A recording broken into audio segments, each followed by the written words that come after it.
Hello everyone, আসসালামু আলাইকুম। আপনাদেরকে আমি এখন শেখাবো অ্যাক্টিভ থেকে কিভাবে আপনি প্যাসিভ ভয়েসে রূপান্তর করবেন। খুবই সহজভাবে শেখাবো, আপনারা একটু নোট ডাউন করতে হবে। এবং আমি প্রথমত আপনাকে 4টা স্টেপ দেখাবো। এই 4টা স্টেপ যদি আপনি খাতায় লিখে মনে রাখতে পারেন, আপনি যে কোনো ধরনের সেন্টেন্সকে আপনি অ্যাক্টিভ থেকে প্যাসিভে রূপান্তর করতে পারবেন। প্রথমে খেয়াল করেন, আপনি অবজেক্টকে সাবজেক্ট তৈরি করতে হবে।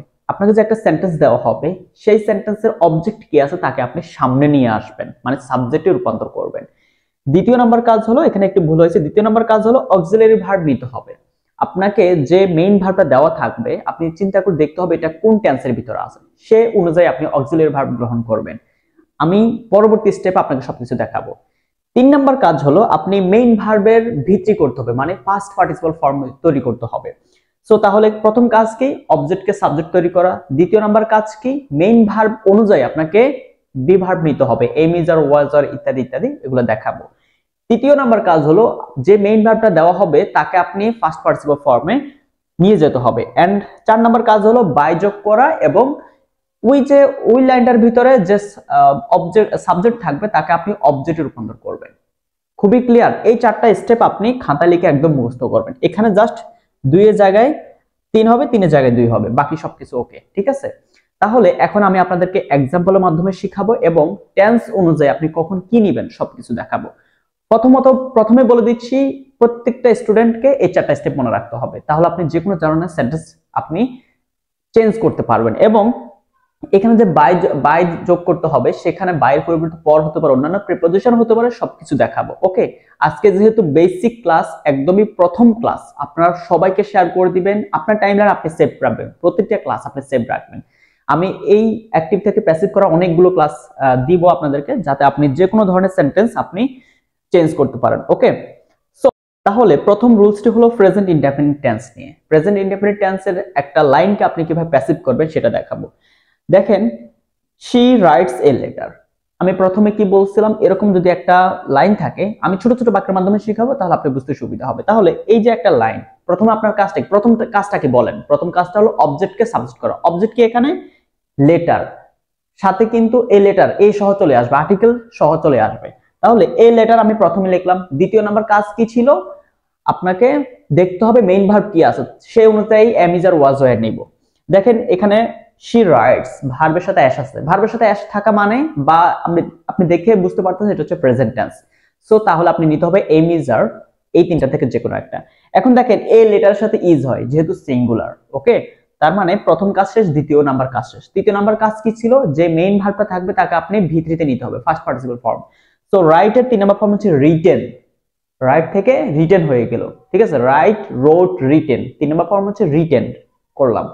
দেন হচ্ছে কি বললাম, বাই দিয়ে, এবং প্রথমে যে সাবজেক্ট থাকবে তাকে আপনি অবজেক্টে রূপান্তর করবেন। শি এর অবজেক্টিভ ফর্ম হচ্ছে হার। খুবই ক্লিয়ার তো? আচ্ছা, আরো একটা एग्जांपल দেখেন। দে ইট ম্যাঙ্গোস। বলছিলাম কি প্রথম কাজটাকে অবজেক্টকে সাবজেক্ট করা, নিয়ে আসেন, আনলাম। দ্বিতীয় নাম্বার কাজটা কি? Am is are was were নেওয়া, টেন্স অনুযায়ী। দেখেন ইট প্রেজেন্ট টেন্স, ওকে, আমি আর নিতে হবে, যেহেতু ম্যাঙ্গোস অনেকগুলা, প্লুরাল ফর্ম থাকা মানে আর হবে, সিঙ্গুলার হলে ইজ হবে, এর সাথে এম হবে। ঠিক আছে?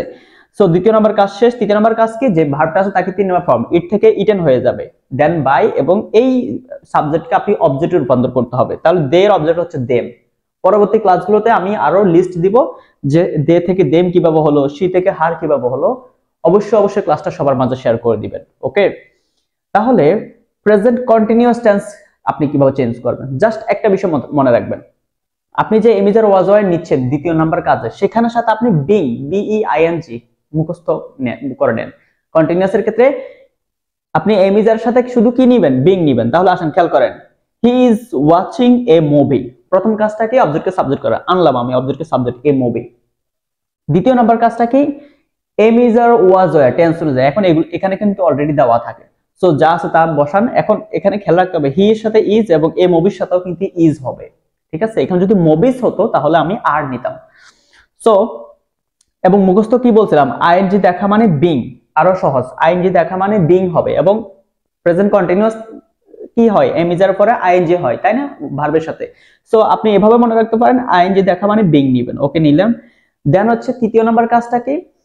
ভার্বের 3 নাম্বার ফর্ম, এখানে ওয়াচ ওয়াচটা হচ্ছে মেইন ভার্ব, ওয়াচ থেকে ওয়াচড হয়ে যাবে, WATCHED, ওয়াচড। ঠিক আছে, দেন হচ্ছে বাই নিতে হবে, এবং কি আমি বলছিলাম যে সাবজেক্টের অবজেক্ট, তাহলে হি এর অবজেক্ট হচ্ছে হিম, শি এর অবজেক্ট হচ্ছে হার।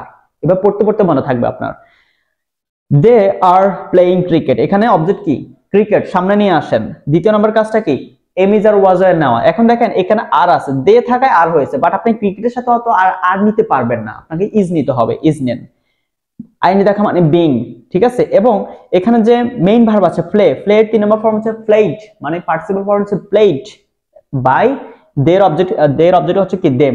ওকে, তো এইভাবে আপনি প্র্যাকটিস করবেন এবং আপনার হাতে যে বইটি থাকবে সেখান থেকে আপনি প্র্যাকটিস করবেন, এবং অবশ্যই ক্লাসটা শেয়ার করে দিবেন। আপনারা যখন শেয়ার করেন তখন আমার থেকে ভালো লাগে এবং সবাই ক্লাসটা দেখে উপকৃত হতে পারবে। প্রেজেন্ট পারফেক্ট টেন্স কিভাবে আপনি চেঞ্জ করবেন, খেয়াল করেন। প্রেজেন্ট পারফেক্ট টেন্সে কি কি থাকে আপনাকে একটু মনে রাখতে হবে। প্রেজেন্ট পারফেক্ট টেন্সে হ্যাভ হ্যাজ থাকে, তাই না? জাস্ট হ্যাভ এবং হ্যাজ এর পরে বিন বসাবেন।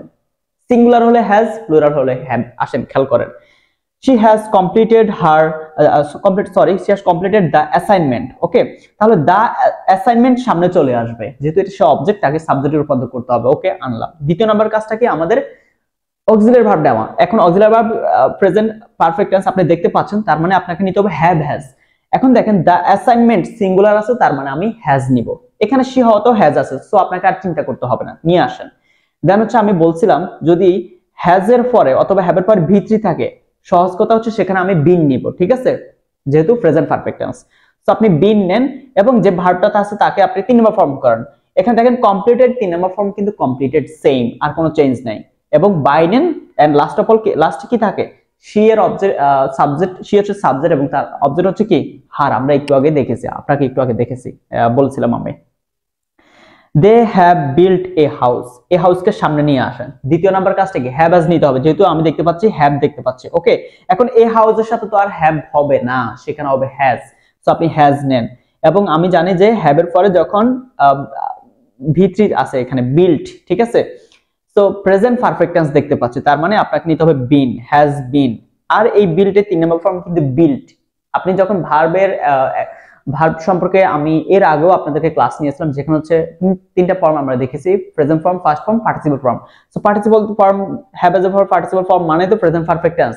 সো আপনাকে আপনি যেহেতু বিল্ট দেখতে পাচ্ছেন, তো 3 নম্বর ফর্মও কিন্তু সেম। ঠিক আছে, দেন হচ্ছে বাই নিতে হবে এবং দের অবজেক্ট ফর্ম হচ্ছে দেম। ওকে, আপনারা বাসা আরো ভালোভাবে প্র্যাকটিস করবেন, যেহেতু আপনাদের কাছে বই থাকে বিভিন্ন ধরনের। তো এই যে আমি যে টেকনিক একটা ক্লাস নিলাম এবং আপনাদেরকে সহজভাবে বোঝানোর চেষ্টা করছি, সবচেয়ে বড় কথা হলো সহজভাবে বোঝানোটাই কিন্তু বড় কথা। আপনারা বিভিন্ন ধরনের টিচারদের ক্লাস দেখে থাকেন, হয়তোবা অনেকের ভালোভাবে বুঝেন বা বুঝেন, সবাই কিন্তু ভালো পড়ায়। তো আমার ক্লাসটা যদি আপনার ভালো লাগে থাকে আপনি সবাইকে শেয়ার করে দিবেন। এবং যারা গ্রামার নিয়ে দুশ্চিন্তা আছেন, বেসিক গ্রামারটা শিখতে চাচ্ছেন, আপনারা চাইলে আমার বেসিক গ্রামার লাইভ কোর্সে যুক্ত হতে পারেন। আমার এখানে আপনি একদমই সহজভাবে সপ্তাহে 3 দিন লাইভ ক্লাসের মাধ্যমে ক্লাস করে গ্রামার শিখতে পারবেন। বড় একটা সিলেবাসের উপর ক্লাস হচ্ছে, আপনি চাইলে হোয়াটসঅ্যাপে যোগাযোগ করে ডিটেইলস জেনে নিতে পারেন। এবং যারা রেকর্ডেড ক্লাস মাধ্যমে শিখতে চাচ্ছেন, আপনি হয়তো বিদেশ থাকেন অথবা আপনার কাজের সময় ফাঁকে ফাঁকে ক্লাস করতে চাচ্ছেন, আপনি চাইলে আমার আরো একটি রেকর্ডেড কোর্স রয়েছে, শূন্য থেকে গ্রামার শিখি, সেই কোর্সটা নিতে পারেন। তো আমি হচ্ছে ইফতেখার আহমেদ খালেদ, আমি পড়াশোনা করতেছি নোয়াখালী বিজ্ঞান ও প্রযুক্তি বিশ্ববিদ্যালয়। আমি এভাবে অ্যাক্টিভ টু প্যাসিভ এরকম আরো কয়েকটি ক্লাস নেব, আপনারা একটু কাইন্ডলি জাস্ট ক্লাসগুলো শেয়ার করবেন, তাহলে কি হবে প্রত্যেকটা স্টুডেন্ট ক্লাসটা দেখতে পারবে। Thank you so much.